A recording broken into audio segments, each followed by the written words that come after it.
You're telling me that you were not super on board with trans rights. So I kind of just want to get into that on the show. This isn't meant to hurt anybody's feelings. We would always have trans women come into our bathroom. They were fun.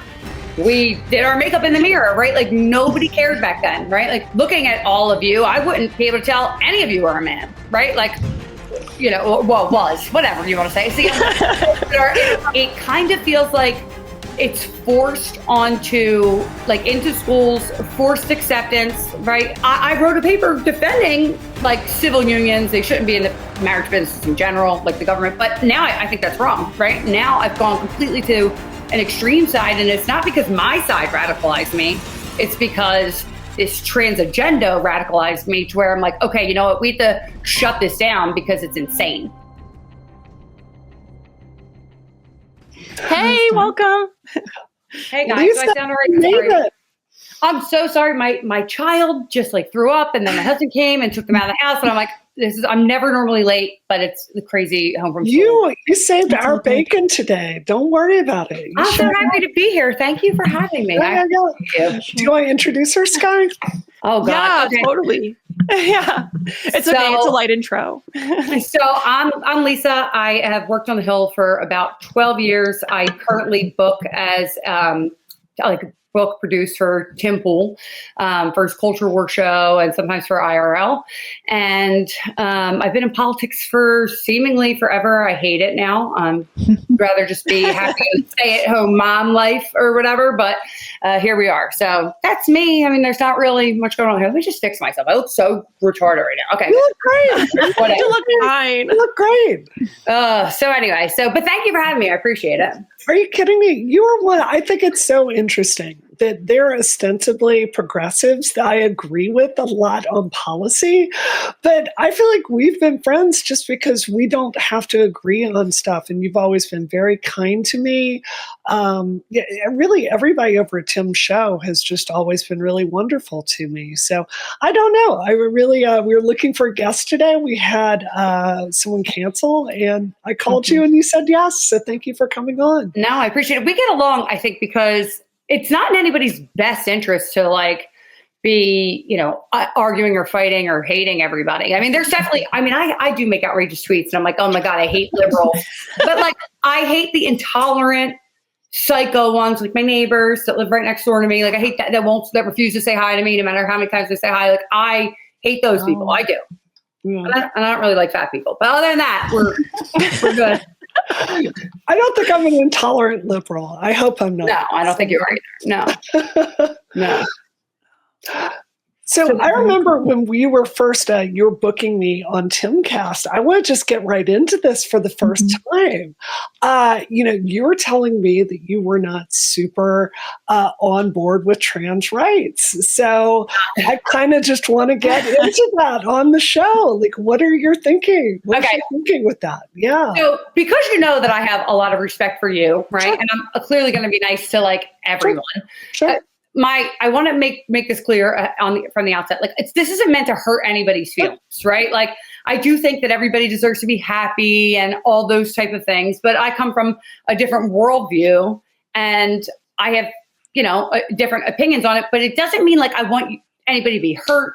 Sure. Or anything like that. So I just want to... We're not going to get defensive. This is a discussion. So. No, I know. But like for those people that are listening too, it's like, I will say outrageous things that you clearly are not going to like. And I just want to make sure that you know that like, it's not my intention to hurt anybody's feelings. Okay. So yes, so when you say trans rights, what do you mean? Because there has been like a blanket movement to kind of normalize what I say is like almost everything, right? Like, and so I don't know if you mean trans rights into like puberty blockers for kids, or if you mean the adults having the ability to, to transition physically to be accepted in society. So like, tell me what you mean, and then I'll tell you what I disagree with. Why don't we start and figure out where we agree? So Sky and I, back when I was like mid-20s and her when she was mid-20s, we went to a doctor, we had gender dysphoria,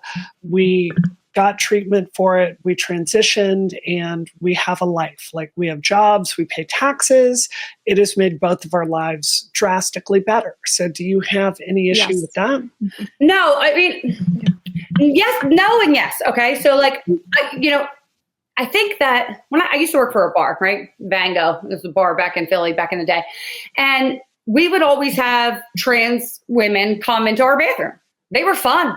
We did our makeup in the mirror, right? Like, nobody cared back then, right? Like and so I think that, like, you just living your life, that doesn't bother me, right? Like, and looking at all of you, I wouldn't be able to tell any of you are a man, right? Like, was, whatever you want to say. See, it's fine. It's fine. But you know what I mean? Like, you all look like women, attractive women.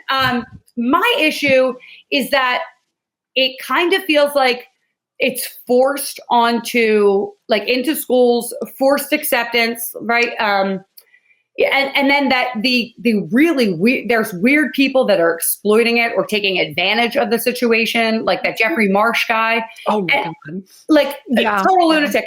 And so now it's like, at first I remember writing a paper back in college, like, the government should stay out of gay marriage completely, right? Like, it's a slippery slope. Like, are we going to be okay with other things? Whatever. So I was like that. And now I'm like, no gay marriage, right?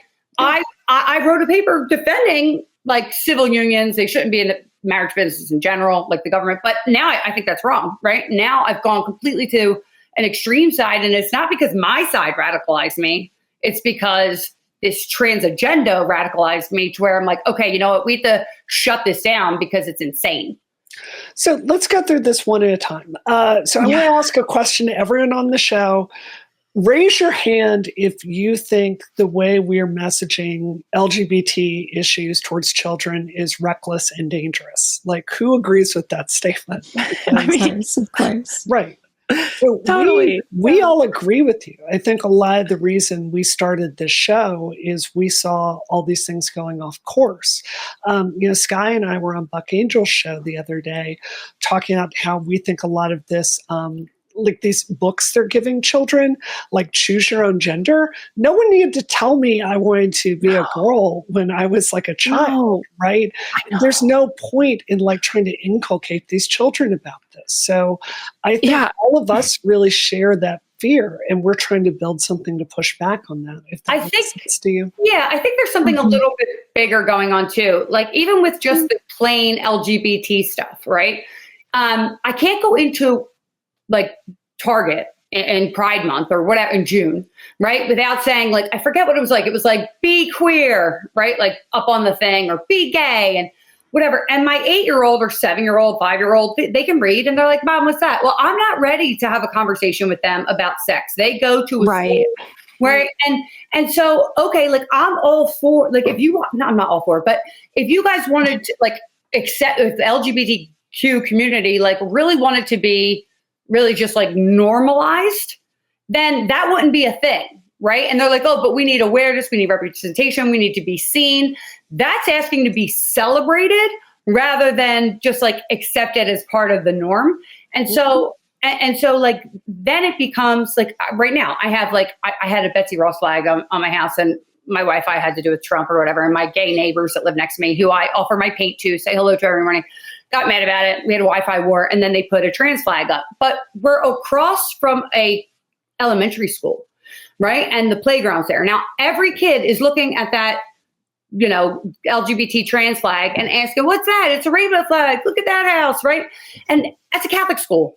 All right. So when does like being normalized, instead of being normalized, being celebrated, come and start infringing on parents and kids and things like that? That's kind of where I think most of the people's frustrations are. Like, we'd be fine. Like, I went to gay weddings. I have a ton of friends that are gay, right? I had, I consider myself friends with trans people. I'm not a transphobe by any stretch of the imagination, but no, like, I kind of want this stuff absolutely not normalized, because I do think, especially for girls transitioning, there's, like, a social contagion aspect to it. Not as much for men.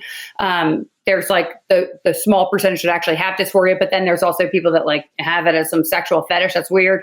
I think that I think that like, we need to be really careful about how we move forward, and everybody's just like pushing, like, you need to be tolerant. Well, now it makes me want to not be tolerant at all. I think that's fascinating. Yeah.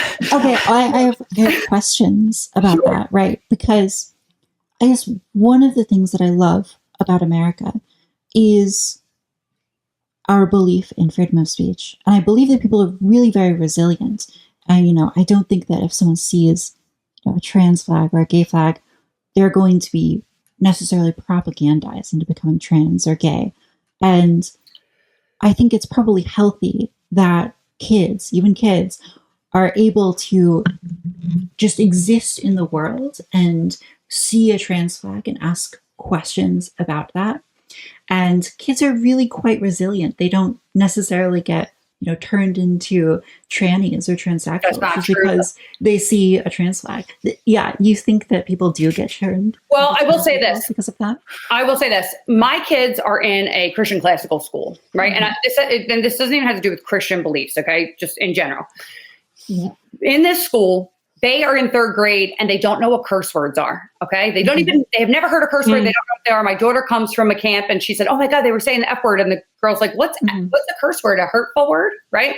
Like they don't know what that is. They're not talking about sex. They have no idea what it is. They're really talking about tying their shoes. Now, my daughter plays basketball. My son plays football. We all play in these intramural leagues. Right. And we go to these schools and there's trans everything. Okay. There's trans stickers up. There's trans things. Come here. It's a safe room. I see it all over. I actually take pictures of them because it's so insane how many there are in all these other little public schools we go to.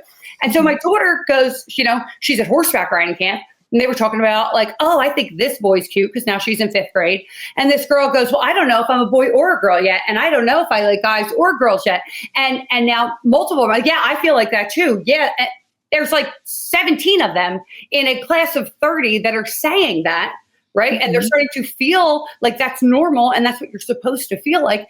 That's not happening in her 5th grade class where they don't talk about sex at all. They may say, oh, a boy's cute, but they're not talking about like who can do what. Can't we have some innocence for our children? Like it is contagious. And the only reason why is because it's up everywhere in their face for them to constantly see and talk about. Does that make sense? It makes sense that you're making this claim, but I don't see evidence. It didn't happen when I was young. Yeah. It didn't happen when I was young. It didn't happen when my parents were young. It certainly didn't happen when you were young. And so now all of a sudden we've got 17 girls out of a horseback riding class of 30 talking about how they don't know what gender that they are and they can decide when they want to. That's not. I agree that there's a correlation here, but I don't think it's because someone held a trans flag in front of their house. In fact, I think it's a very good thing that people should be able to hold trans flags. It's that it's in Target. It's that it's on TV. It's that it's in their school everywhere they look. It's that it's ubiquitous. It's literally everywhere. I don't think so. No, I think that humans are incredibly resilient. And the wonderful thing about us as a species is our ability to be exposed to these things and to not, be brainwashed into something. You're talking about curse words. That's not even example. Like the problem with the left wing and how they talk about like trigger words and how they try to clamp down on freedom of speech and silence people. They are creating a culture of fear around dealing with difficult ideas and dealing with potentially like racist ideas, sexist ideas, homophobic ideas. Those ideas need to be discussed and debated, and people are not going to turn into sexists or Nazis just because they hear an idea that is maybe a little bit off color. And the same thing is happening with trans flags. Like people just are okay with being exposed to these things, and we can't create a culture of fear in either direction with this. All right. I agree that people need to have these conversations, but it needs to be adults. But let me just explain how you're wrong there and why you're wrong. Okay. Yeah. They've been doing studies in Brazil for a long time. They wanted to decrease the birth rate in Brazil. This was 2012, 15, something like that, 2009. I'll send you the studies. You can link it. Okay. They wanted to decrease the fertility rate. And so what did they do? This experiment people teamed up with the government, and they put in their soap operas, because soap operas were big there. They put in their soap operas like a single mom and made her life look nice, right? And they put in divorce, and they put in abortion, and they decreased the birth rate by running these through just one soap opera 4%. Okay. So this is happening all the time. As somebody who studies behavioral economics, we're being nudged every which way we go. Any type of, stuff like that, especially when children's minds are malleable. People always say children are really resilient, but that's not really true. If you look at the studies, like the most impactful years of their life are from 3 to 5 and then, 5 to 12. So and how they're going to be and their constitution as a person. And so if you look at those things and you look at how we are easily nudged, manipulated, how a whole birth rate of a nation can change by putting those type of, constant things into their media supply. You can clearly see that we are being influenced by our society. Like it is a nature nurture tug here. It is happening. The kids are being influenced by it. And the more that it's ubiquitous, the more that it's acceptable, the more that it looks like a fad or cool, everybody wants, especially girls, want to be, accepted by their peers. And so that's what they do. So yeah, I don't want to run away from the reasonable claim here, which is that there is some social contagion going on and that people are obviously affected by their environment. I think that what is just important is that we mediate these claims through some sort of reasonable filter. So schools are a good example, right? Because schools are publicly funded. You should have a say in what is being hung up there and the values that are being shown to the children. And it's important that children are not shown Maoist propaganda or whatever, right? Because children really can be influenced. And and they shouldn't be shown trans propaganda or whatever. Really schools should be pretty neutral in the kind of facts that they present to people. I think we can totally be on board with that. I think it's important not to run away with that though. I mean, even when you're talking about Brazilian soap operas decreasing the fertility rate, you said of an entire nation. This seems wildly implausible. And I'm not exactly sure even how you would test that, because I can show you with the studies. I mean, it's the studies proved that you reduced the nation of Brazil's fertility rate with the soap opera. Is that correct? Yeah. Okay. They've been doing it for years. I studied behavioral economics. What did they compare that to, right? Because I would understand if you said that the soap opera was shown in certain towns or villages and towns that saw it saw lower rates of fertility. Put it in the chat. You can look at it and make your assessment from there. We don't have to get into the nuance of it right now. Can I jump in and offer? Sorry, Brianna. I talk a lot. No. You're great. You're great. I think I'm actually a little bit more on your side, Lisa, and let me tell you why. Because I think when I was a teenager in the 90s, we had a thing that we said. It's that no one would choose to be trans. And I think that was really true back then. I don't think that's true today, because I think if you're choosing to be trans, meaning you go, oh, I'm non-binary, or I don't know what I am, or I'm agender, or asexual, or all of that, I think you're entering this social club. And I think we've got to put that in context of what is happening to teen girls nowadays. I don't know if you've looked at some of these studies about what it's like for teenage girls today with Instagram, but the mental health is literally the worst of any generation we've ever recorded. Instagram is just breaking these girls' brains about how they feel about their bodies. So it's really easy for me to, I wasn't lucky enough to have that socialization, but it's easy for me to imagine on the days where I feel gross, or I don't feel put together, or I don't want to do my makeup, just going oh, just screw all of this. I must be something else. So I think because there's no clinical basis for non-binary, I think that there are a lot of social messages out there that are encouraging these girls to consider this. And I am unsure. In fact, I think there's a lot of damage possible by introducing these doubts about your gender to young children. I think that's very clear developmentally. So I think we can differ. To me, someone putting the trans flag up on their private property, that seems like a free speech issue. It is. But if you're talking about schools, I think it's really reasonable for us to, when I was growing up, we had PSAs on My Little Pony, trying to teach kids good things. I think it's a good thing to think about the messages kids are getting and if we're setting them up for success. Yeah, I just want to something clear about the trans flag. No. It's not like if one solitary person puts up a trans flag, it's going to be an issue for me, Sure. right? That's not it. I do have a problem when you're like not considerate of a school across the street from you, right? Like I probably wouldn't care as much if we were a house down the block, right? Like fine, it is his free speech. I'm not telling them to take it down, but it literally the kids at noon every day play out there and stare at that flag, right? Okay, so that's one thing, but it compounds because you can drive around Philly and see trans flags everywhere, right? And then not only do you see it everywhere, then you see like you go to I don't know, Walmart or whatever, Target, and it's all there. And then you go into the next store and CVS and it's all there. And you go everywhere and it's a problem. Now, I also have a problem though with sex shops and things like that. Like I took my kids to this Greek restaurant that I like on South Street, and across from it says the candy store, and it's like a stripper and like a sexual deviant type of freaking store. And what happens is my kids are like, I want to go in there. What's that, Mom? What's that outfit? How come she's like that? Right. And I'm like, all right, guys, like, can we just have some civility again? I remember like people would, back in the day, they would have those like adult bookstores or like movie theaters here and there. Right. And like, but they were discreet. Or even if they had that, there was one store when I was growing up, like a secret garden or whatever, but you couldn't see anything from outside. It was like discreet. People knew what they were getting. I'm not saying don't open a business. I'm not saying don't have them. I'm saying, like, can we just have some like, anti-degenerate stuff going on? Like, I just mean, like, my kids don't need to be looking at anal beads. They just don't. You know what I mean? Like, it's not okay.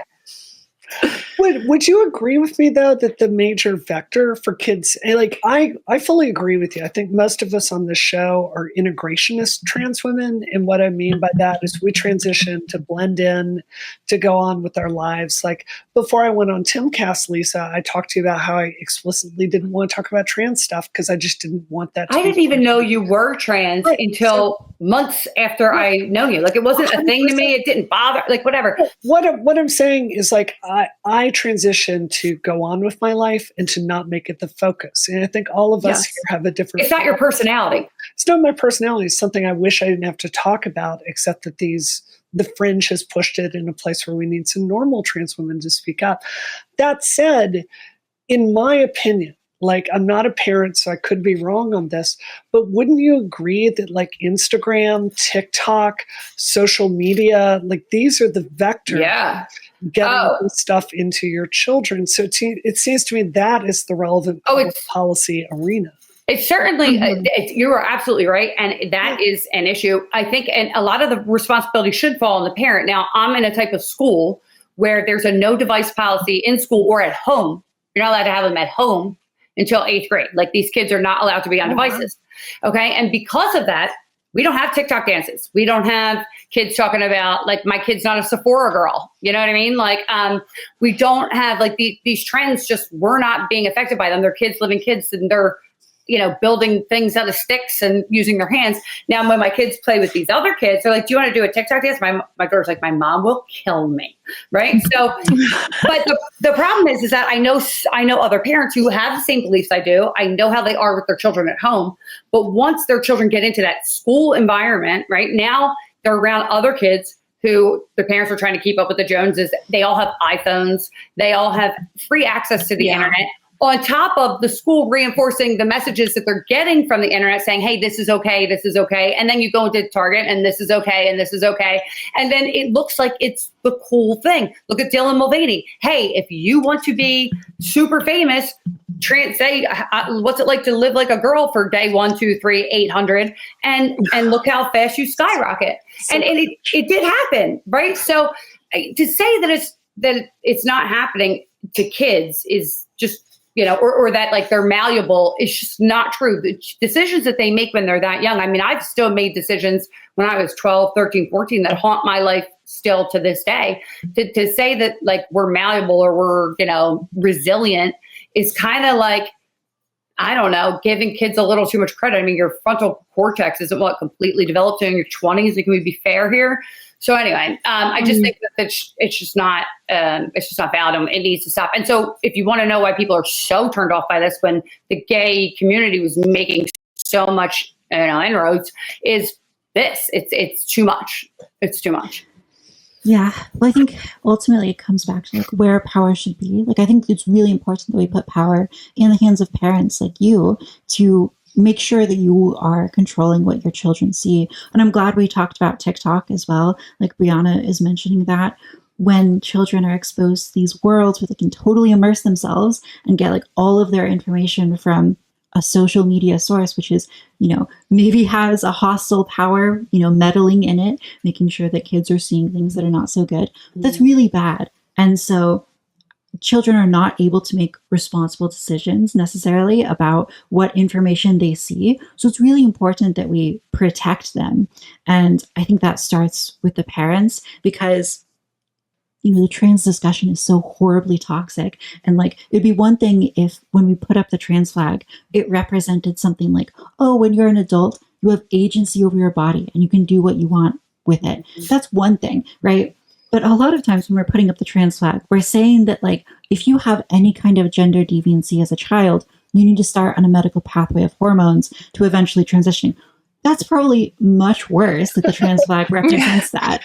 And so, right. In a sane world, putting up a trans flag in your front property is like much less harmful, right? So again, like just as a series of olive branches, really, I mean, I think that solving this informational problem is really difficult in terms of what we are presenting to children. Yeah. But I think it begins with making sure that responsible people who have the child's best interest in mind, aka the parents, have the most control over what their children are seeing. Well, Lisa, this is what I would say is beyond the trans issue that I think we would both agree is overly marketed to children. I think that's a very nice way to put that. It's not just trans people, like trans issues that are the vector for these destructive messages. I mean, I think we're about the same age. And I remember what being a teenager was like back then. Like, and it has changed so much today. Like you read these stats about what life is like for teenagers today. Horrible. It seems so grim, like staring at your phone all day. Like there was a study that showed like the average teenage girl spends an average of 9 hours a day on her phone, which is insane to me. Like I spend that much, but it's my job. Like I'm texting people and calling. And right. It's different when you're at work. Yeah. But so, I mean, what seems like I am someone who is focused on public policy, and what it seems like to me is that for the good of TikTok and Facebook and Twitter and all these services, it seems to me that they've developed something that's highly, highly addictive for your children and have given parents no effort whatsoever, no tools to regulate that or control it or get the age appropriateness. Well, I mean, there's plenty of ways of parents to control it. They're being lazy. Okay. Like, let's be fair. The parents are being bad parents. Walk through this. If your child wants to be on TikTok, how can you say? You say no, and you take not appropriate for you to have like transgender content. Yeah. Right. You say no and you take their phone. Now my kids, right, like they run around the neighborhood and I want to be able to contact them, right? So I bought a watch called a TikTok watch, right? No access to the internet, no access to text messages, and they can have their friends call them, but only if I approve the contact and have it in their watch. My daughter, it was 9:00 last night and I said, stop talking to your friend. She did not. And I took my little phone out and I turned her phone off, right? Like I turned it off. Okay. But these parents don't want to have the fight with their kid. They don't want to sit there and argue with them because it's exhausting to argue with your children. They don't want to put the work in. And also they don't have the support from schools or whatever. Like there has to be buy-in, right? If everybody's parents are doing the one thing and then you're the kid, like in my kid's school, it's cool to be the smart kid.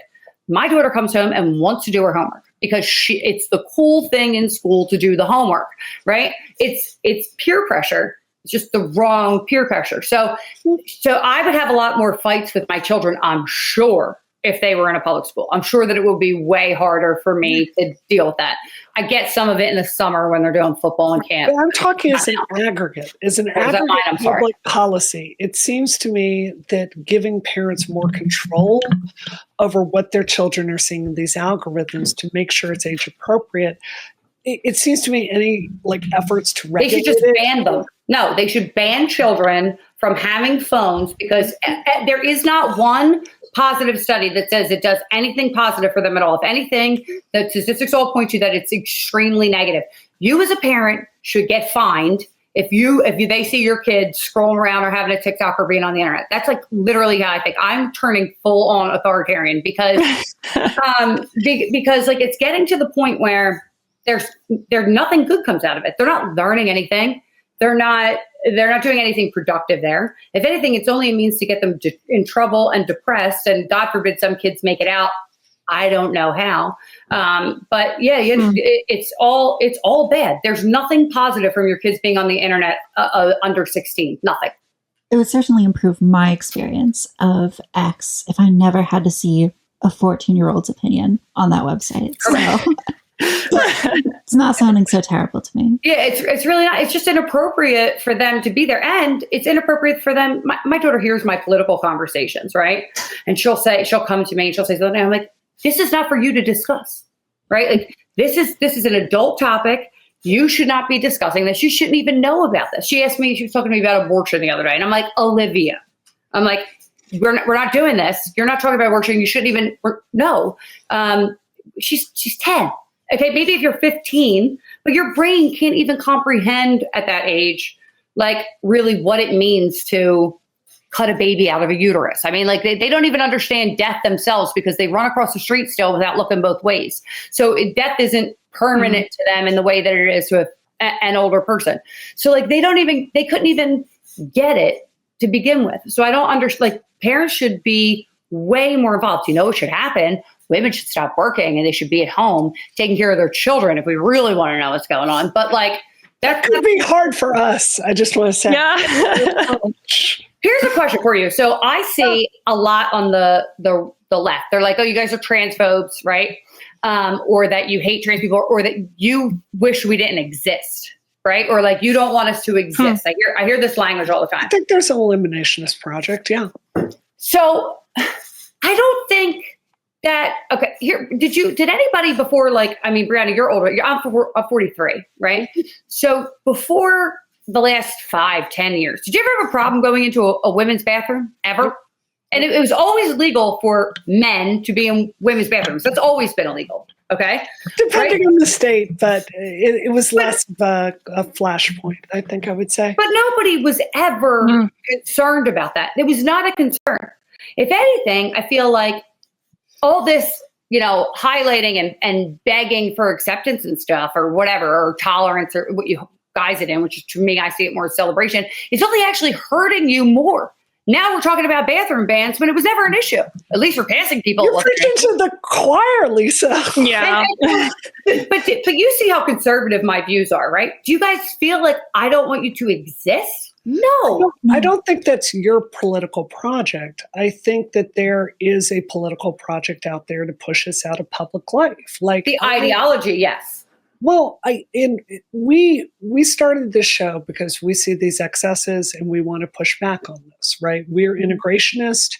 The other part of it, I think calling it gender ideology is fair. This idea to abolish all gender, to say you can be anything or nothing, and biology should have no place in jurisprudence. I don't think anyone on this show agrees with that. At the same time, I'm so torn, Lisa, because with Nancy Mace, let's take her as an example. If you think I like Alexandra, who was this person that said the Supreme Court should never have a moment of peace again, like she was entirely correct to call this fringe communist nut job trans woman up in front of Congress and call her out for threatening violence. She does not speak for me in any way, and I deplore that woman. I cannot stand her. But, then it goes from there to Nancy Mace going, like, trans women should not be able to use the bathroom. Okay, it's like, I have to be able to use the bathroom as I go through life. Like, I've got a vagina. I'm not totally, like, I'm not the biggest Nancy Mace fan at all, okay? But I will say that whole conversation to me was stupid anyway. I worked on the Hill for 12 years. Members have a bathroom, a private bathroom in their own office, okay? And women didn't get their own bathroom near the House chambers, like the floor, right? Like the women congressional. So like, I don't know, 2012, right? It's not hard to go to the bathroom in your own place. Right. Now, she's advocating a national ban. But the reason for that is because you had that other trans activist people saying, I'm going to go to the bathroom wherever I want. And I'm going to make sure I'm going to the bathroom here. It wouldn't be an issue if the other person didn't make it the issue first. And now Nancy Mace is on a tirade. I know. It's honestly, it's reactionary. And to be fair, I say pass the ban, right? And the reason that I say pass the ban, Brianna, is because nobody is going to come up to you, Brianna, and be like, actually, you're a man, you got to go. You're going to be fine. All 4 of you or 3 of you will be fine. It's not going to be an issue, right? You're not going to have a problem. You know, we'll have a problem, Jeffrey Marsh. And that's the kind of people we want to keep out of there. Let's be fair. Let's be honest. Well, okay. It's true. If I see like Brianna in the bathroom, could I then like call the police on her? By the time you do that, she will be gone. By the time you do that, she would be gone. Okay. Now, if it's a man, they're going to corner him. They're going to be like, what are you doing in here? You freaking weirdo. Right. Brianna's going to use the bathroom, be discreet, say, excuse me, and leave. And then they may question it. Maybe, I don't know. I wouldn't. They may question it. They may think about it. Right. But all that processing time where if you have Jeffrey Marsh walking in there, right? Jeffrey Marsh walks in calling immediately, right? You're not doing that for Brianna.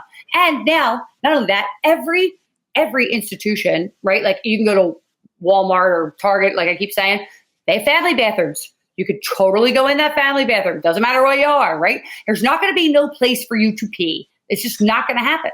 So let's protect the majority of the population from these scumbags. I just would. You would what? Prefer not to break the law as I go about my day. You know, I have a funny story. I know you don't want to break the law as you go about your day, but here's a funny story. I was in a bar. I was at a gay bar, actually, right? And the line was forever in the girl section. So where did I go? In the boy bathroom, right? And then I come out and they were like, oh, she's a real one. And they're like touching my throat. I'm like, oh my God, this is so weird. I have been accused of being a tranny once or twice, actually, because I'm 5'11" and I wear high heels and I'm like standing 6'2". And when you're in those areas, it's whatever. So, but yeah, like I've used men's bathrooms when the women aren't there. Were the men happy? I'm like, guys, sorry, you know, right? Like it's not the biggest deal. It's not the biggest deal. Yeah. However, the Jeffrey Marsh issue and these guys that you're seeing, like going into these like neutral changing rooms and, you know, slipping their phone under of 12-year-old girls. I just saw that the other day. Like, right.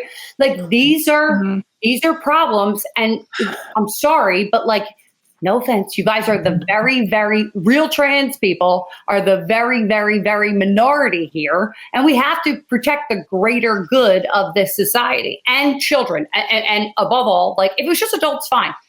But children are the most vulnerable. And so we need to do their needs come first. That's how I look at it.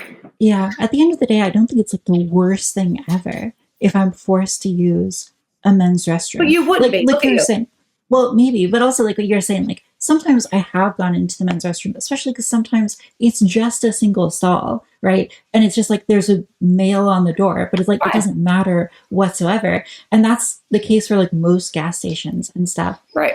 I will say, like, I don't know, I think the feasibility of enforcing such a ban gets kind of like weird, right? And we're talking about like Brianna, for example. You know, maybe she goes into the bathroom and someone who knows who she is snaps a photo of her like leaving the women's restroom.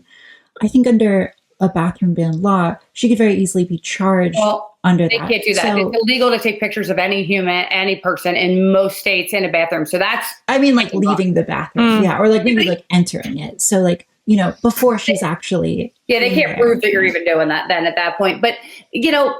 I mean, I think we're really like grasping at straws here to say like this is really like such a huge issue. I think it's ridiculous, honestly. So this is how I do think the enforcement gets a little tricky. But, I agree with that. So I want to talk about like a higher like level thing and see if I can get you on my level with this, Lisa. So something I've thought about a lot is what normal looks like for trans people and for gay people. Because what I've seen, and again, we're about the same age, Lisa, is I've seen a lot of the gay men that I knew in my generation that never got married and they're still going to the clubs, and like there's not the same path for stability and participation in America for a lot of gay men that exists for a lot of heterosexual people. What do you mean by participation in America? What I mean is, I think I'm a relatively normal person, right? I have a house. I've been married monogamously for 16 years. I pay my taxes. I participate in every single election. I go to my local games in my town. Like, I am here. I'm a full participant. I give back to society. I create jobs, right? That's a much better outcome than, say, the Brianna Wu that didn't get treatment for gender dysphoria and was doing every single drug in sight and was having like extreme psychological issues to the point I could not have a job, right? These are two different, like, one is a benefit for America, the other is a detriment to America and takes tax dollars, quite frankly. So I think, like, what I've thought a lot about is, I think if we don't give trans people a pathway to be normal, like, integrated members of society with jobs, I think this is one of the reasons I've swung so hard against the progressive movement, because it's telling these kids, like, oh, you can pick any gender you want, capitalism is evil, being a police officer, participating in your community, that's just like serving imperialism. Like, there's no structure. You're advocating for people to go have normal lives.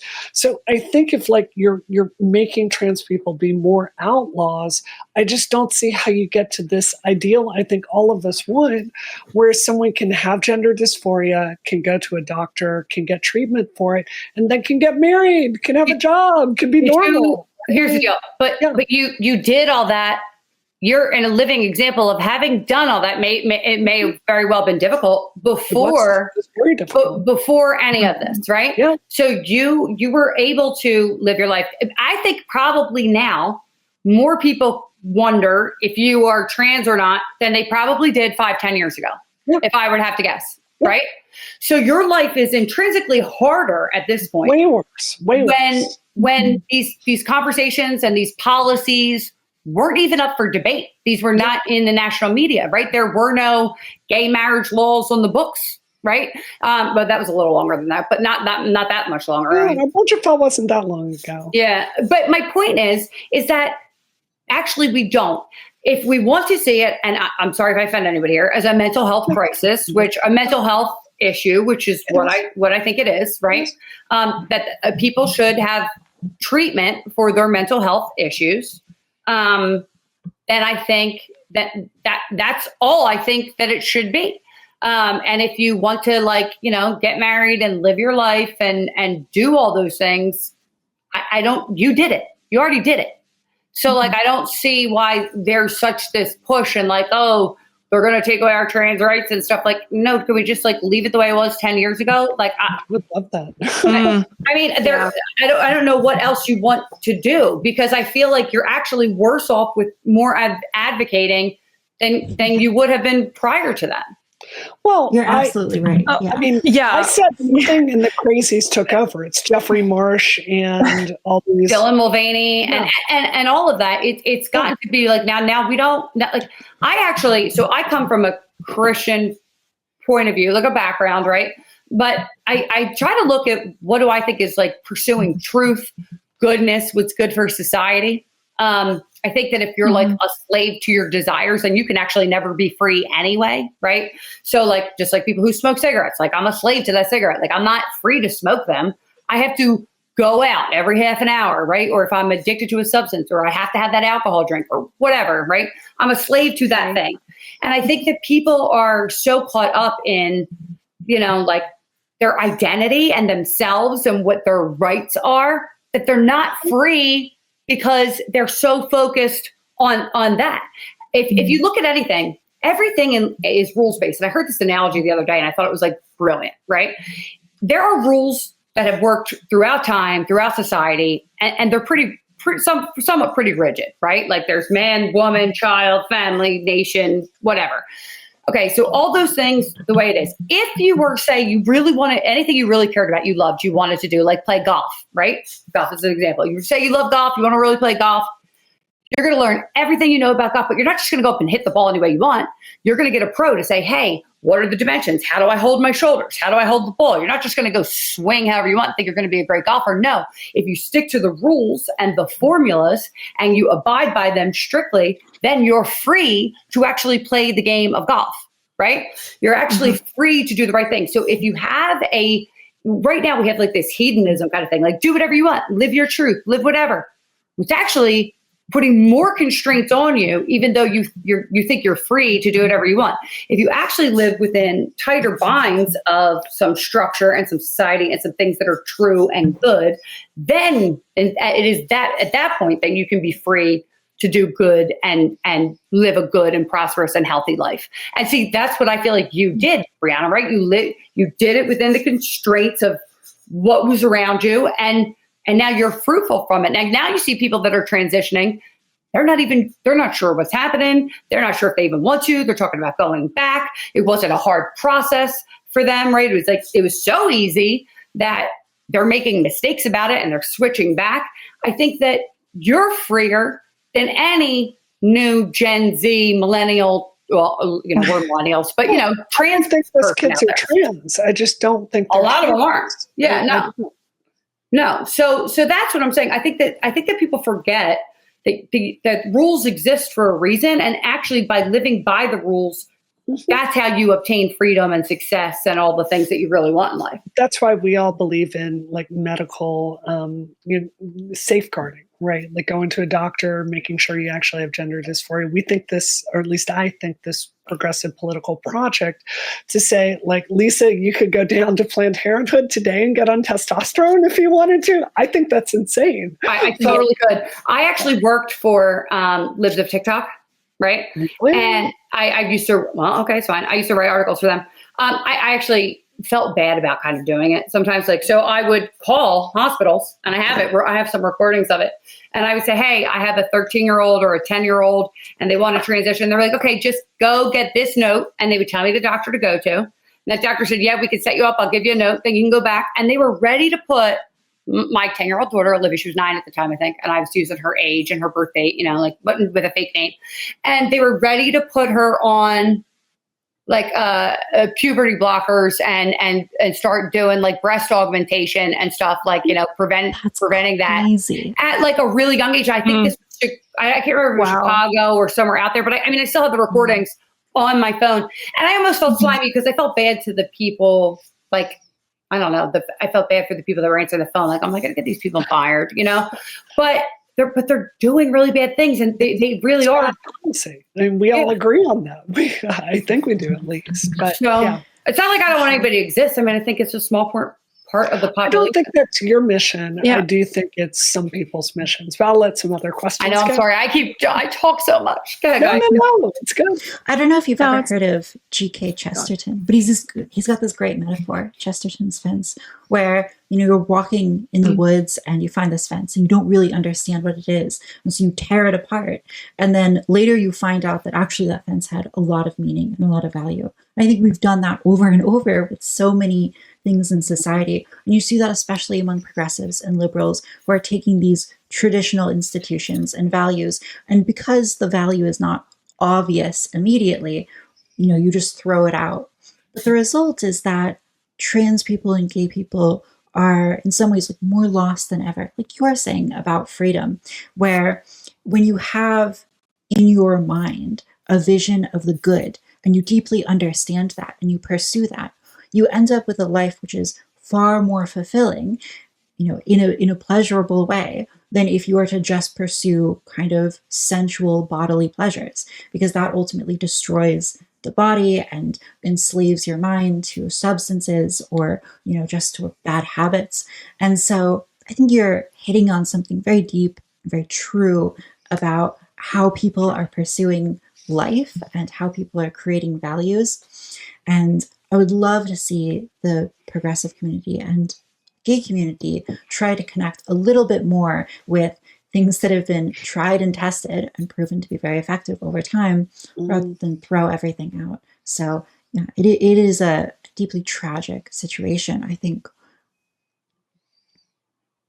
Yeah. What were you going to say? The other lady. Sky. Yeah. I was. I'm sorry. Yeah, no, it's okay, Skylar. Yeah. I know I've been really quiet. It's just taking it all in. I mean, well, first I'll say, like, I agree with everyone here on this podcast generally when it comes to like just the problems that have happened with sort of the progressive fringe. I kind of see it as like this trajectory that happened with Obergefell when gay marriage became legalized. It was like the progressive movement turned its attention strictly on trans rights. But really it was this, I don't know, like momentum for, expanding the rights of what they think is a marginalized community. And historically, I would say that was true. But now that we've had like sort of really with Biden, I think this really came to the forefront.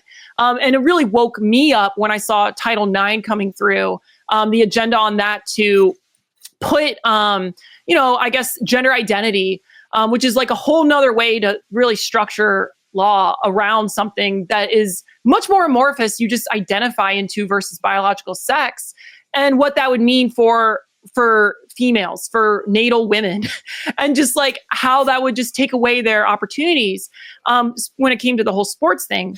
And that like just kind of really like jolted me to the reality that there's a problem here. There's a natural tension between these rights for females, rights for trans people, and just kind of understanding that, we need to rethink about how we're framing this and moving forward. And like, just, I don't know. It's hard for me to articulate it well because there's a balance to it. I do think that needs to exist. And, but at the same time, like, I think, I have a real sensitivity to the school issue when it comes to the struggles like you've shared, Lisa, about being a mom and having to deal with this cultural, like almost like aggressiveness towards trans visibility and LGBT visibility, and just how you're going to handle that with your children. And like, I think about that as a hopeful parent. I'm not a parent yet, but we're trying. And I'm like, how am I going to handle this issue when it comes to my kids? And I'm all on team free range kids, just like you've sort of been talking about with no phone, seeing the harmful effects primarily through the work of Jonathan Haidt and his Anxious Generation book that's just been making huge waves. And so it's like, it's hard to balance. Like I have a sensitivity for people that have transitioned, like all of us on the pod, and are assimilationist in the sense that we don't want to disrupt society. We just want to live our lives and just exist and like in a way that you almost wouldn't know we exist. Like we're just there, we're just, participating and doing what we love to do. But, the people that are in my community are like, no, we need our rights to go forward. And it's like, how do we, I guess that's sort of my question to you. I'm going to come full circle now to say, like, my question is what do you think is the right direction for the trans movement to go in terms of rights and advocacy, or is it really there's no direction? Stop. Yeah. Stop. Just stop. Literally stop. And I promise you, literally stop, and I promise you things will get exponentially better. Like, you should cancel Dollcast? Is that? I know. Like, wait, what does that mean? Like, stop. Like, stop. Just stop everything. Like, stop pushing it. Like, stop putting it all over the place. Right? Like, stop. If policy wise, if people want access and they go through a rigorous process and they want to get healthcare to whatever, fine. Okay. But stop saying we need. It's like the DEI stuff too, right? Like, oh, we need to have like a certain quota of trans people or a certain number of gay people, right? Like, that's just pissing everybody off, right? And it's not actually productive, okay? Because you're trying to fill these quotas rather than getting the most qualified people. And I know for a fact, Brianna's smart, very smart. So like, it's, it's not like, and people aren't discriminating against any of this. Well, they are more now, but they kind of weren't. There was like a lull. It was like, woo, you know what I mean? You hit that point where people didn't really care anymore. People are like, do whatever you want, love your life. And it can go back to that if people just chill, like absolutely just stop. Now, there is something that you said, like, since I feel like we're all agreeing, and I feel like if you guys have a more trans or leftist or audience will all be mad at you for agreeing with me as much as you are. Always are. But now I will say something that I think they like us very much, actually, Lisa. well, they'll be probably happier with what I'm going to say here. The leftists are never happy. This is something that will probably bother you. This is probably something that will hurt you. And Skylar, I hope you're not going to take it to heart in a hurt. Like, I'm not trying to be hurtful, okay? But like you were talking about you having kids, or you're trying, right? Well, I am so against single people, whether they're straight or not, gay people, or gay people, anybody that isn't a heterosexual couple. I'm against them adopting, surrogacy, IVF, all of it, like 100%. All. Well, I am against like IVF in general, but when we're talking about adoption and adopting babies, right? Like, no, I don't. And I'll tell you why. You can tell me that I'm wrong. And I know a lot of people don't see it the way that I do. So I'm going to try to be gentle about the way that I say it. Okay. So I've clearly had 2 babies, and I was blessed to be able to have them. That like God, made my body able to do that. I get it. I get that it's a want and a desire for people, but it's not possible for all people. It's certainly not possible even for all women that were born with uterus, right? Like, there's plenty of women whose uterus don't work and things like that. I think that IVF is disgusting anyway, because you're running, the surrogacy is disgusting because you're running a human's womb. We don't have a market for kidneys. So all of a sudden now we have a market for uteruses, and here we're just renting them. But against that, we've got fertilized eggs, 90,000 a year are thrown away just because people don't, their couple were successful and they don't need them anymore. It's a disgusting thing of life. But not only that, when you're pregnant, you share cells with your baby. The baby knows you. The baby knows your voice, your sound. And even if a surrogate mother has that baby, that's all that baby knows. That is all that baby knows. And when the baby comes out, even now, like with my brother and his wife just had a baby, my baby's always reaching for mom. She's the smell, she's the sound, she's the milk, she's the comfort. And so if your first act as a parent, and I'm talking even about biological single, like a biologically female, straight women too, like, no, you're not allowed to adopt children. If you think that your first act is a selfish one as a parent, then you absolutely don't deserve to be a parent. And I think that every child needs a biological mother and a father statistically. And if things go wrong, listen, if things happen and things go wrong, fine. But in society, children are better off and deserve a mother, a father, because they provide different things. And they certainly don't deserve to be ripped away and have that trauma first thing in their life from a surrogate mom or from whatever. And so I don't think it's appropriate if your first act as a human, as a parent, is to do something in a selfish way for your wants and put the kids' needs and what's right for them later. Does that make sense? And my friend's about to do surrogacy. She hates when I say this. But I say it to her too. I'm like, well, that's how I feel. Scott, so I know it's a lot. What do you have to say about Scott? No, but I know that it's like, even my right-wing people are like, Lisa, that's a bit much. You know what I mean? So I wanted to tell you that, right? Because I didn't feel comfortable sitting here and be like, yeah, you have kids, good for you, and like be dishonest. And I'm sure, like, if you do have children and that works out for you, good. I hope God blesses you and them and your life works out beautifully. I would wish nothing but the best for you in that endeavor. But in my heart of hearts, I don't think that's the right thing. Does that make sense? So now that you can have some hate on Lisa. All right, I want to hear what Sky has to say. What do you think, Sky? What do you think, Sky? Oh, well, I wasn't prepared for this backlash like this. I mean, I'll be honest. Like, I know. I mean, I don't get this in my life. No one will say this. So I kind of appreciate you just like being so aggressive about this. But at the same time, I'm like, do you really think this? You really think this? But no, okay, you do. So, okay. No, I'll say this. Look, I kind of think of the one, there's a whole problem with birth rates in general. And so at least I'm helping out that. Like, you are. And I appreciate that. That's true. We need, you know what? If anything, you should probably have like 7, but like, okay, but keep going. But yeah. Also, Sky doesn't have to do surrogacy because she has a female partner. So right, she's heterosexual in the eyes of God. So right, there you go. Well, that's fine. But you know what I'm saying? Like she said the surrogacy part is the part that I really have like sure. problem with. But keep going. Go ahead. So. Yeah. So, I mean, to be fair, it is IVF, which you were definitely also like not a fan of either. But No, I mean, I just think I think that what matters more is that there's just two parents involved in the child's life. I mean, no parent is going to perfectly embody the, I don't know, like the masculine role and the feminine role, at least in my view. It's more about there being a support system and two parents that are there to care for their child in all the way through life. Like the stability is really the key element in my view. As well as that like personal stake if they're biological, I guess.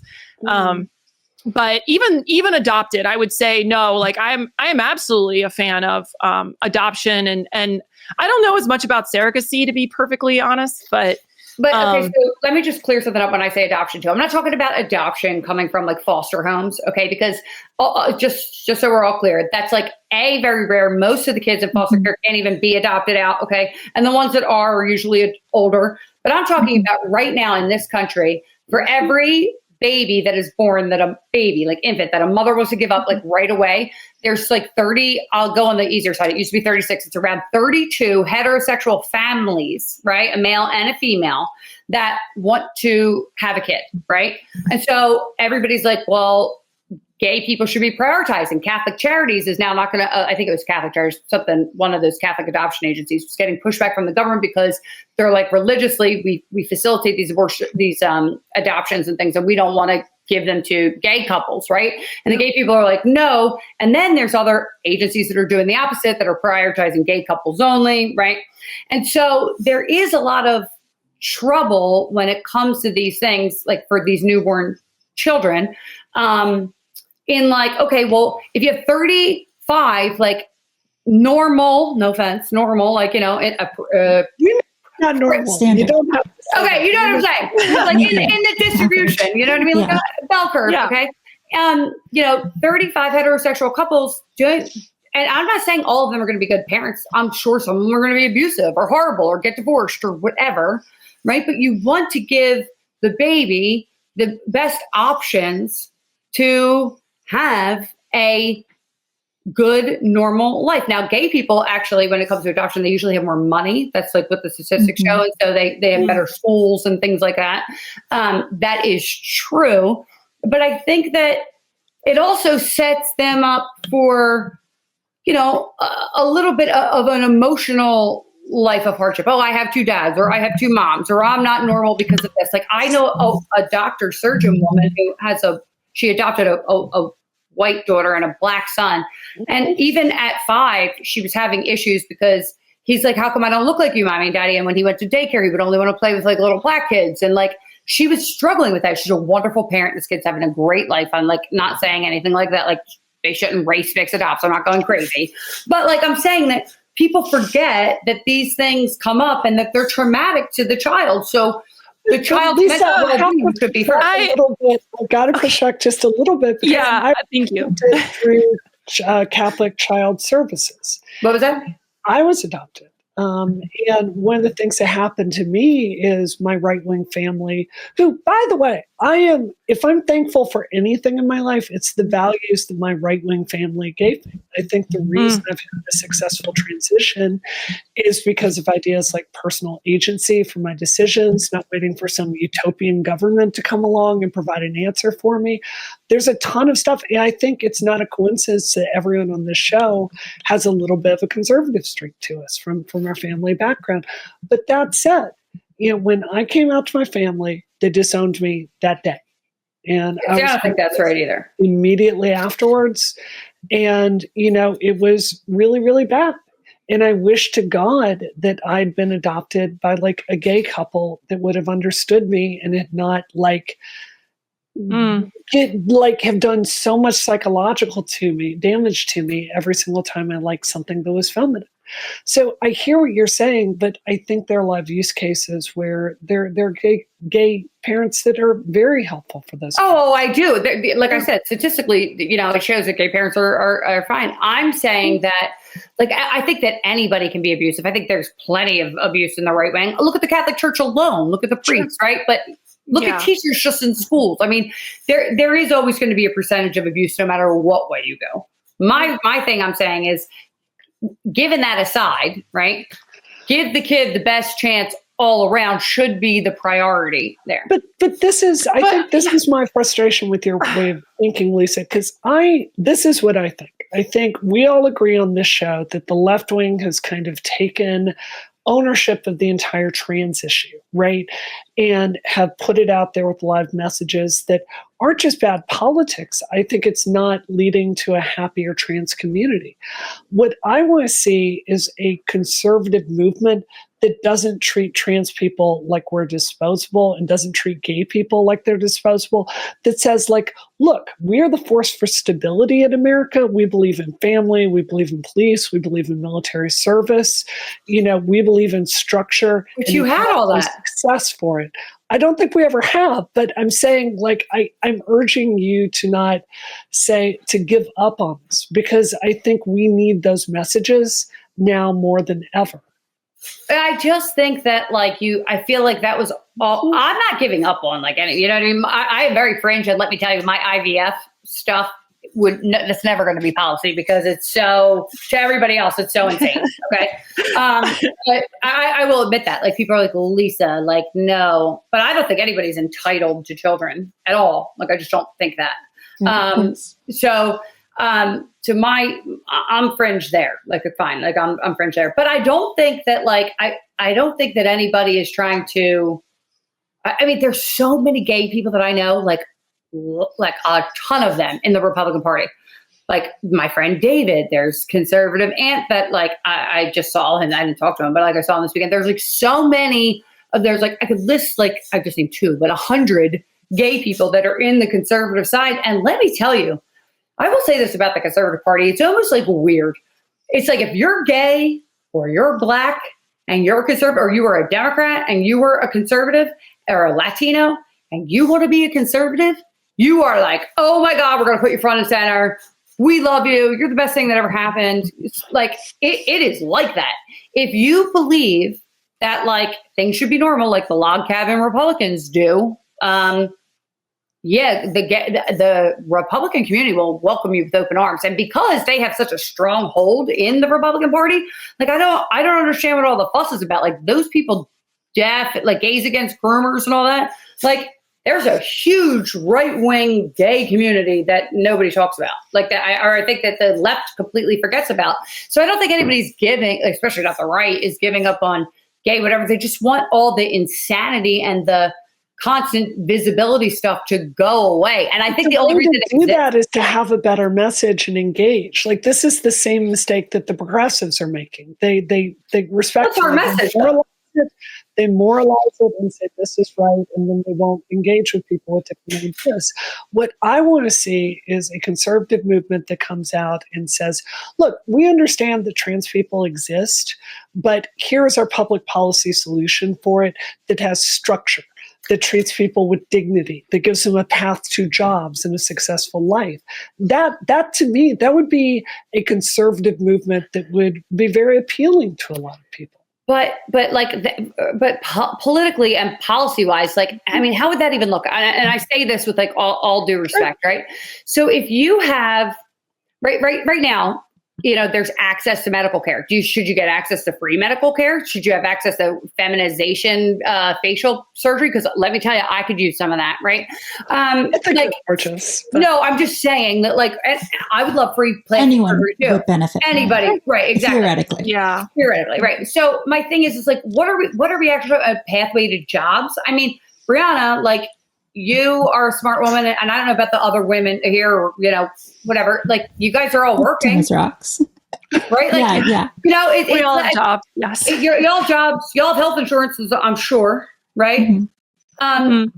And so, what we're really talking about, I hate to say it, like, it's like nonsense. Like, are we having the same conversation for schizophrenics? Like, some schizophrenics get medicine, and some are wandering around on the street. Right now, is that a product of them, like, not taking their medicine, not having access? I don't know. Is it from having bad parents who just didn't care and let them, like, leave? Is it from lack of willpower? Don't know.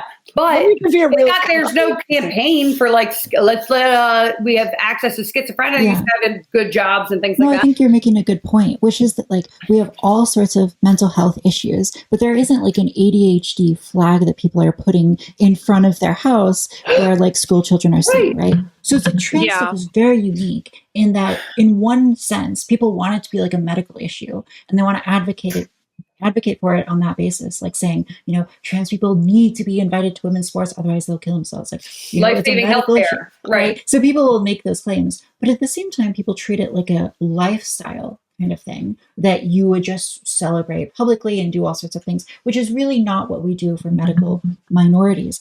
I think it's interesting that you're bringing up the sort of backslide that we've had because, you know, I was looking at news from the 1950s the other day, and there's this headline that's like, ex-GI becomes blonde bombshell. And it's like, you know, she's a happy woman after 6 surgeries. That's in the 1950s. They didn't care. This, right? They didn't care. Yeah. And I think a big part of that is because Americans are totally willing to let people live their lives and be kind of like freaky and weird on their own, as long as they're not making it everyone else's problem. And we have this with plastic surgery. People get crazy plastic surgery. We have TV shows about it. But because they're not saying that it's like a medical necessity and that we need to teach children about it, we allow people to get ridiculously large fake breasts and whatever. We believe that that's your, you know, God-given right over your own body, whatever. Right. And nobody's asking not to stare at them when they walk into the store. They're not asking for special favors, or they're not saying, please use my right titty pronoun, right? Like they're not doing that. Right. And they're not trying to legislate any of that. So I think that like the huge problem with trans stuff is just as soon as we've made it everyone else's problem and we've tried to insist on these legal defenses that side clearly with us over other people's rights, you know, like trans sports or whatever. The idea that like this philosophical debate should just be solved with the government siding on the side of trans people is kind of ridiculous in the sense that it ignores other people's right to choose who to associate with and what kind of athletes they want to have on their teams. So that athlete thing is different. We'll get into that. Yeah. I mean, there's this whole other issue of fairness, but I think it's totally legitimate if like a sports organization wants to set their rules, you know, excluding trans athletes or having a mixed gender thing or whatever. At the end of the day, athletes should be able to choose, you know, where they want to participate. We have like this I'm wrong too, but we have the Special Olympics, right? We're not like, these people that are they're in a wheelchair, they feel so bad that they can't compete in the regular Olympics, right? No, and I'm not saying that there's anything wrong with those people, right? Like there's some people are born without legs. Okay, they're not going to compete with the regular in the regular Olympics. Does it hurt their feelings? Do they wish that they could? I'm sure, but they're a minority of the population, and we accommodate them. So why not have Trans Olympics, you know, fine, do that. But I don't think anyone here wants trans women in sports. I don't think we've talked about it. No, I don't think so either. But I'm just saying for other people listening that may hate all of us or especially hate me, but like I'm sure that they will, like, you know, there are things like, oh, well, like, you know, that person's going to kill themselves. Well, I hate to break it to you, but like the suicide rates are insane anyway because we've been coddling people. Life is hard. Life is hard. And if you I agree. And if you don't start to find out that life is hard now, right? Like if my kid's 5 years old, like my son, he needs to know life is hard. He's in football. I'm like, do not cry when you get up. Do not cry, right? Like life is hard. And you know what? Every time he doesn't, and I yell at him, like he gets out there and plays harder and he does better. And then he's so happy because he overcame something rather than me just rubbing his back on the sideline. That doesn't help him.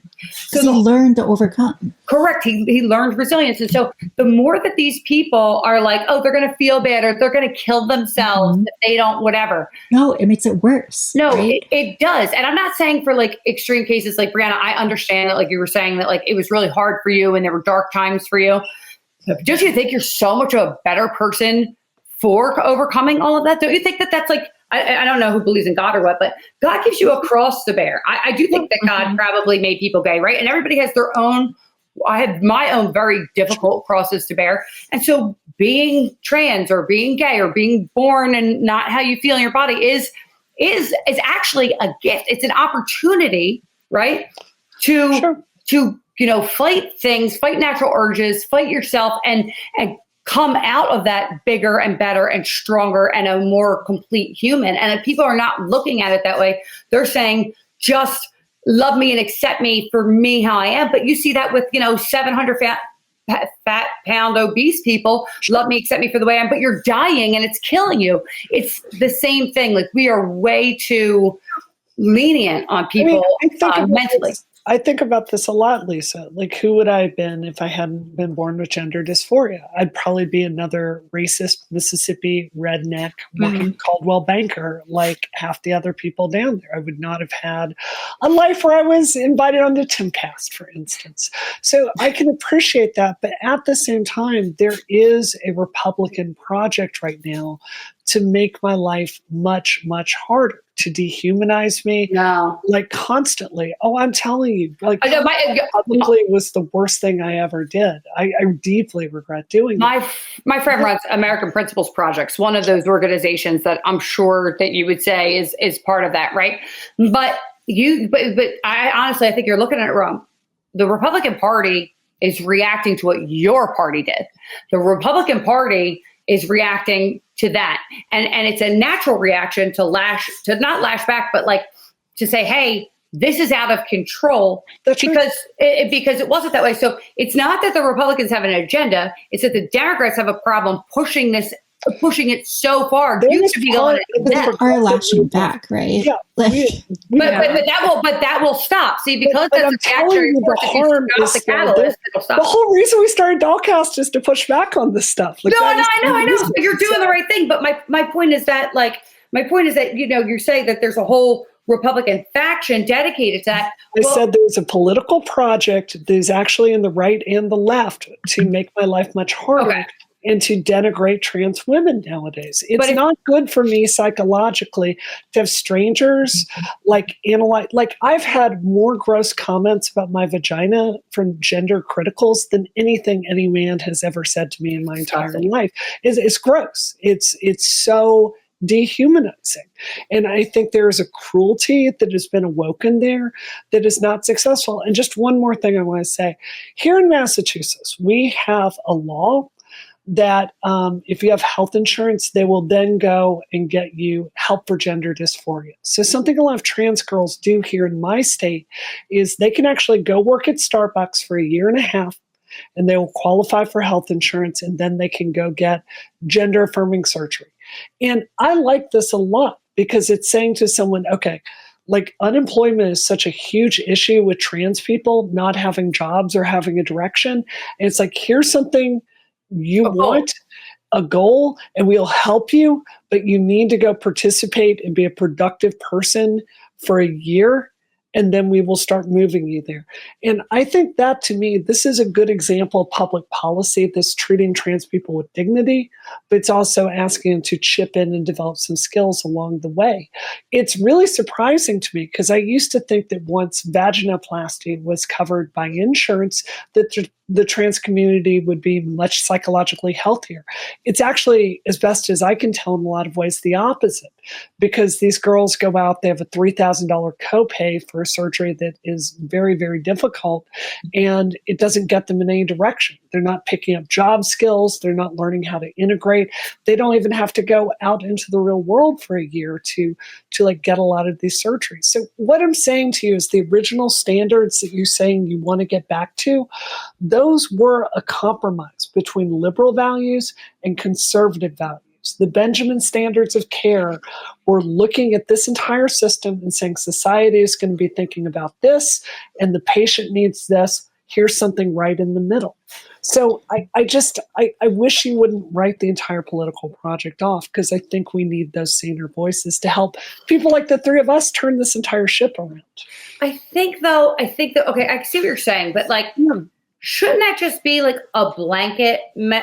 Right now, we have tons of people that are on welfare that I know. My friend was one of them. She would get her EBT card and go get her nails done. I'm not even kidding. Okay, right? I was young. I hung out with a lot of rough people, but yeah. So but she would go to like, they would like, oh, you just have to say you're looking for a job. And then she would like sign in or go to this one class thing. And as long as she did that, she could just keep getting it. And even if she didn't get a job, and she could turn down as many jobs as she wanted, right? This is just a straight regular white girl. Okay. She could turn down as many jobs as she wanted. And she just sat home chilling and sometimes bartending on the side and collecting money. Right. Mm-hmm. And she had a hard life. She grew up with like a mom and a cocaine father, and her mom was working 3 jobs and they were on welfare, and like she had a hard life and her mom needed the help. Okay, fine. But like there was no, even with the good intention of that program, right? I'm watching my money be like the taxpayer, and I keep going to work and paying my taxes, and I'm watching my friend get her nails done, buy Tiffany locks, like buy all kinds of food that I can't afford, right? And I'm watching that and I'm like, wow, this is like really frustrating. Especially, I still love that girl more than life itself. But like still, this was a thing that's happening. And so now you have other people that are saying like, okay, now, but we have to do this for this community. We have to do that for that community. And we have to do this for this community. Like, I know that like it's better for society if they're integrated and working, right? But there will also be ways to game the system. Like, how about if you really want this surgery, right? You go out and get a job at Starbucks on your own for a year anyway, and you work hard and you get the insurance, and then you save up for your deductible and you like actually do the thing. That's the way it works. That's the way it works in Massachusetts. Yeah. But that's the way it works in every state. But that's other states don't love this. No, but Brianna, I will say that like if you want trans people to have jobs, and one incentive to have a job is that you can get FS.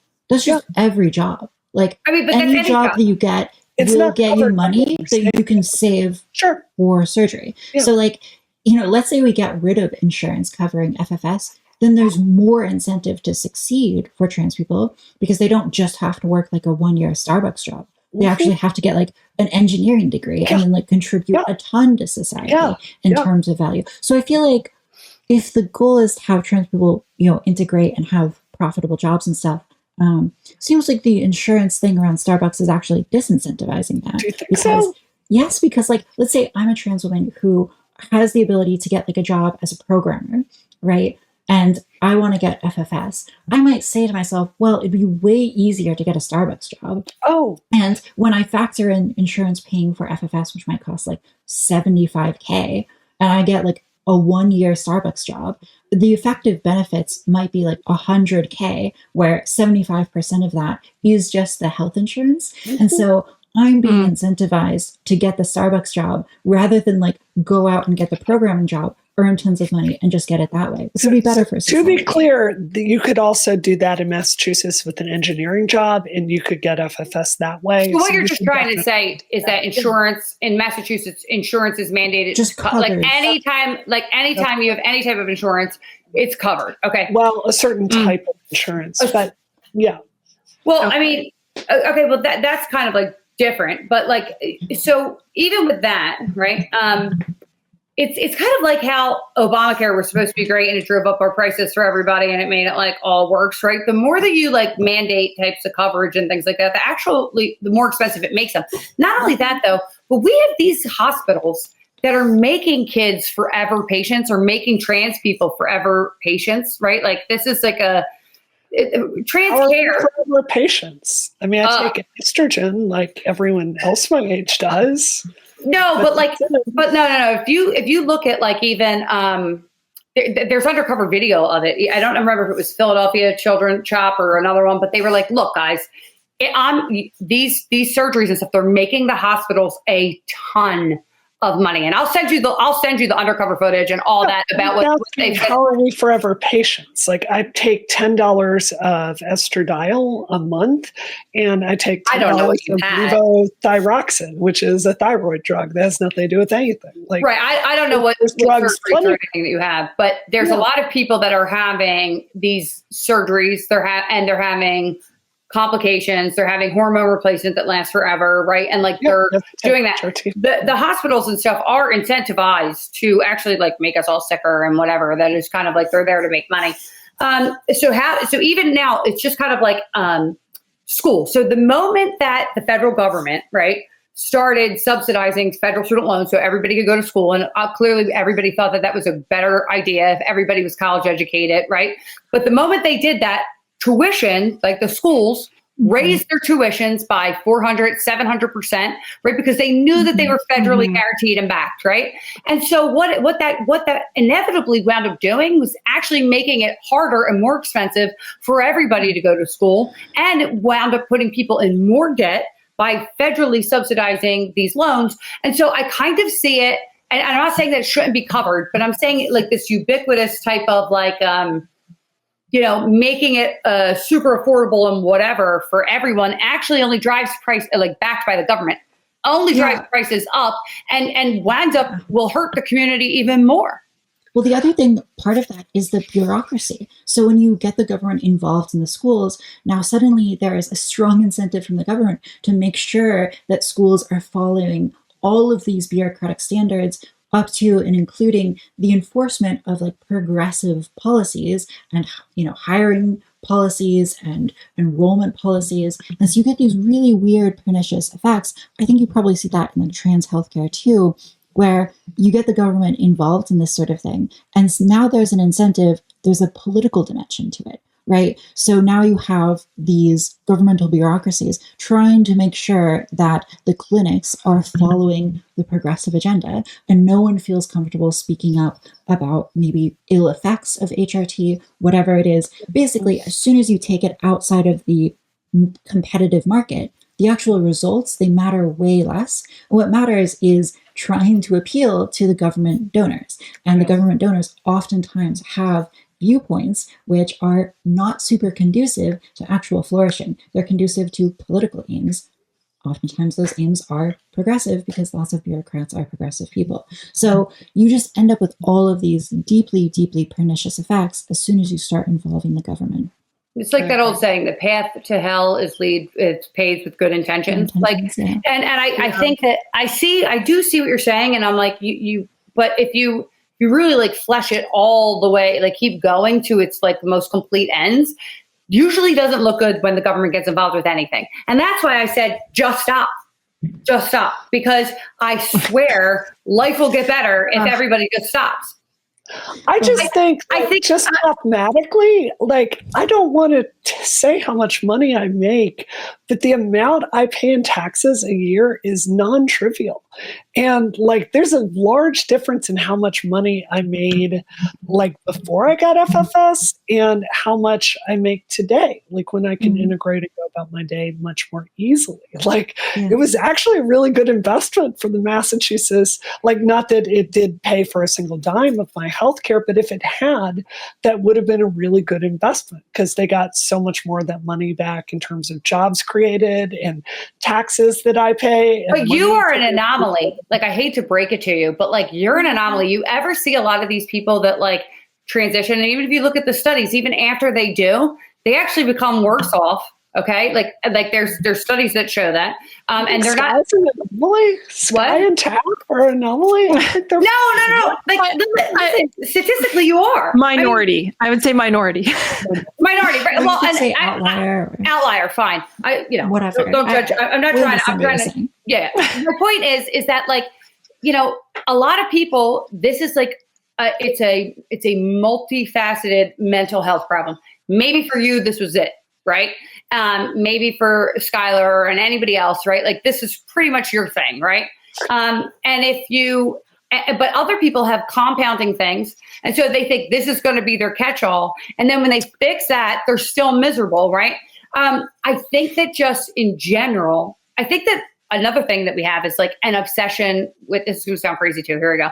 An obsession with healthcare anyway. Part of depression is like ruminating on your problems, like thinking about them over and over again. Mm-hmm. I was a very bad kid. I was a very disturbed. Kicked out of 2 high schools. I didn't go back to college until I was 27. I was fist fighting. I was hanging out with gangs and bartending, and then I went and worked in the halls of Congress. Okay, like my life was everybody used to call me train wreck Lisa. It was awful, right?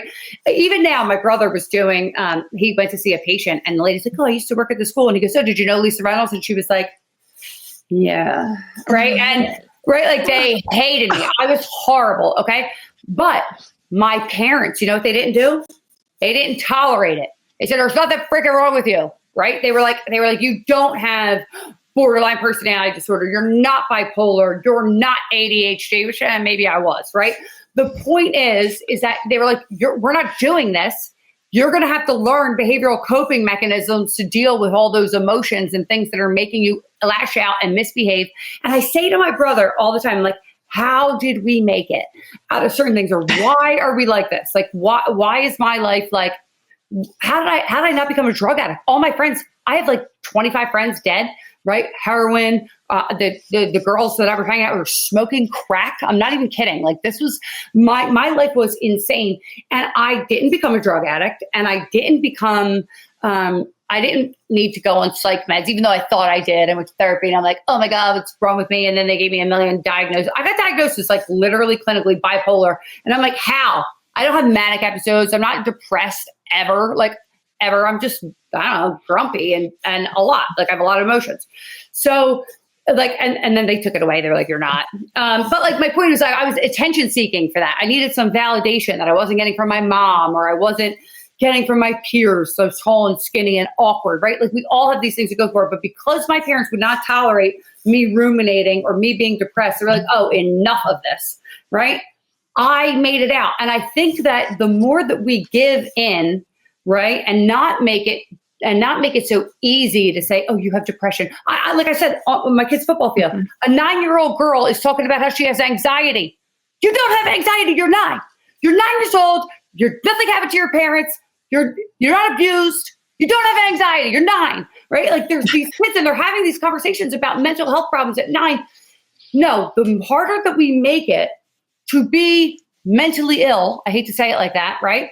The more people will be strong and overcome these things that they're having. We're encouraging people, whether we know it or not, by being so lax on them, to have these issues and to be mentally ill. Now, like I said, schizophrenia, some very, like, some types of dysphoria, things that, there are people that are really, truly mentally bipolar and like are having manic episodes. I'm not discounting any of that. I'm not saying that that's not serious.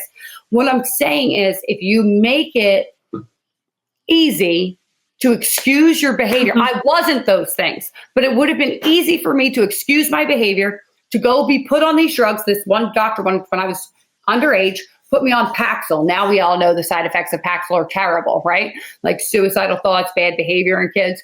They wanted to put me on that. My parents was like, you're not taking shit, right? And if I didn't listen to that, or if I fell into that, who knows? I could today very much be a drugged up person in some psych ward, still thinking that I have psych issues when I didn't. I just needed some accountability. And so for people that it's real, fine, let it be real for them. But for everybody else, make it hard. So you got to figure out if it's real or not. That's all I'm saying. I think, yeah. And to be like, to continue like in that theme, that's really what I think is the problem with where we've seen like at least with trans medical care, that's where it's gone with like just the, like, not the self-ID, but the informed consent model where you can just, get a prescription of testosterone or estrogen just by showing up and just saying, yeah, I want this. Like, real care in this space is putting up some barriers and challenging you to like help you explore your identity. I mean, this was very much like what Bree was sharing. Like, I thought very similar, Lisa, like that my issue with gender dysphoria was just an internal problem that I could work through or like muster through by force, until it again eventually was causing so many tangential problems just because I couldn't control the disruption of my thoughts, that I was like, I need to really escalate this to the point of actually seeking therapy and working through a clinician to see what are my options. It wasn't even, oh, I want to transition. It was, what are my options? How can I manage this? How can I make myself feel better? Right. Yeah. Like cognitive behavioral therapy, all of the types of ways to, like challenge myself before accepting the fact that like, okay, this is going to be a persistent struggle. I'm not outgrowing this. That was a big part of my story. As I was 25, I was trying to go into the workforce. I was in the workforce, but I was having difficulties because of this very issue and it not going away. And it was like, I'm grateful. I'm glad that medical transition is an option. Like, imagine if I had existed 100 years ago and I would have had to just live life in the state. Yeah, I'm not saying I would. I'm not saying that I think that this shouldn't be an option. I don't think that doctors shouldn't be able to perform these surgeries or do that. I'm saying, like, let's make it serious care where you really have to evaluate. I think actually almost all children should do cognitive behavioral therapy. Even like I studied behavioral economics in college, and there's actually studies where cognitive behavioral therapy has helped like people, do better in their life financially, even later in years in life. Like everybody needs some cognitive behavioral therapy because we all fight our own demons in here. But I honestly think that I'm not saying it should be, when I say it should be difficult, I'm not saying it should be like hard and painstaking, like, oh my God, what am I going to do to even get care? No, I think we need more access to mental health stuff, but we also need the mental health people to not be so indulgent. Right. And I think part of the problem is that people not try to fix everything through a prescription. Completely agree. I mean, people go into that. Wait, real quick. People go into health, like psychology and stuff. Like, if you ever notice the people that are really looking into it, because they had their own mental stuff going on, right? So then they got really into it, and then they go become psychiatrists. So you've got like the blind leading the blind half the time.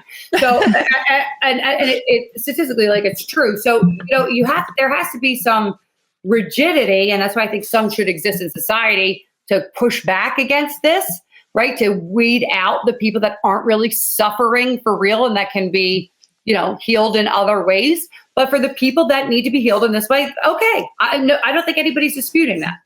Yeah, but I think a lot of people just don't want to do that. And like, one thing that I'm loving in this conversation about you, Lisa, you're very willing to speak your mind and like argue with people. And we need that kind of disagreeableness, because it's agreeable people who just say like, oh, your feelings are what matter most. I'm never going to challenge you. I'm going to reaffirm every belief that you come into my office with. That's the kind of attitude that results in these bad mental health outcomes, because you're just prescribing whatever the person asks for, rather than doing the really hard work, which is like, actually, I don't think this would be good for you. That's really hard to tell a patient, but sometimes that's necessary to do. Yeah. So, politically or in terms of mental health, really, in so many ways, we just need people to speak their minds and to be honest and to be a little bit disagreeable, rather than affirming every single belief that someone has. These disagreeables made my life very difficult. There's disadvantages. Absolutely. Unfortunately, like agreeable people, they can sort of like, I don't know. I'm trying to be times it's a huge advantage, but I think society is better off if everyone is willing to speak their mind. And so, well, that's true. Lisa, have you always been this disagreeable? I just have to like. This is how I've been my entire life. I probably was worse before because I didn't have like a grip on who I was. Sorry for my dog barking. Charlie, chill. Come here. Come here. I was always a very not disagreeable, very blunt, right? Like, I'm from Philadelphia, but I always spoke my mind. About whatever I was thinking, and people don't really love that. As a matter of fact, it was hard for me to have relationships and things like that because, especially as a tall, I'm a 5'11" girl, right? Every guy's like, man, that's like a 6-foot person yelling at me. And she's not like, I have very masculine energy, right? Like, I'm really trying to get into like I dress in girly dresses and do the makeup. My house looks like a girl house, but my personality is like, whoa. And it's just like a normal Southern woman to me, to be totally honest with you. Like, this is a personality type from the South. So. Well, it's funny. It's like the girls from the South, I know they've got those perfect white teeth that I'm jealous of, and those perfect jawlines, and they're all sitting there beautiful, and they're all like, yes, ma'am, no, ma'am.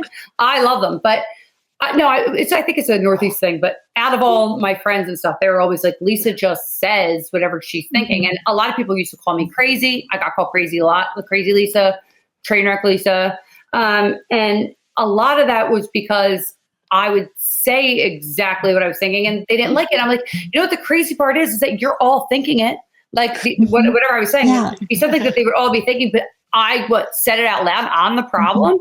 Like, that's not how this works. But society is really used to conformity, and no one wants to be the one to, stand out and say what they're thinking, because there are consequences to that. Like, let's be really honest.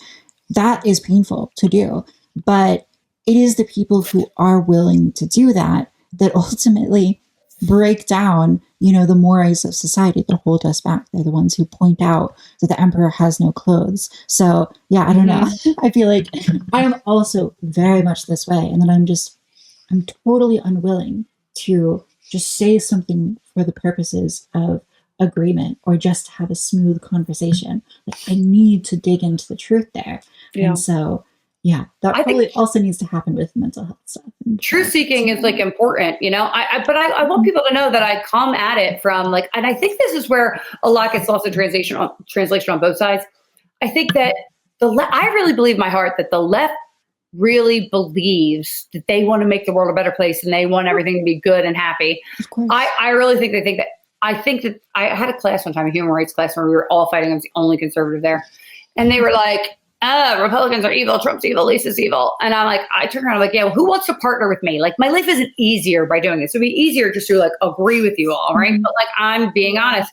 And I wouldn't have been in a human rights class if I didn't care about human rights, right? So, so we all care about what we think is good and true, which is just getting there. So the more that we demonize each other, and listen, you can go read my Twitter. There are plenty of times where I'm like, I hate the left and I want them to suffer and be miserable. Well, you said that a few times. I did. You were ad libs for TikTok. I mean, it checks out. But the truth is, I do want certain Dems. I'll be honest with you. I want certain Dems to suffer. I couldn't, put a Trump sticker on my car without fear of the windows being busted out of it, right? I certainly, even to this day, if you look at my resume, can't get a job anywhere. Even if I leave Lives of TikTok off there because I'm a conservative that lives in Philly, I am unhireable, okay? From working for right-wing members of Congress. And then even if I just left that, still unhireable. But then if I take that and put in Tim Pool or Lives of TikTok or Tommy Robinson in the UK, then I am person non grata. I will have no job.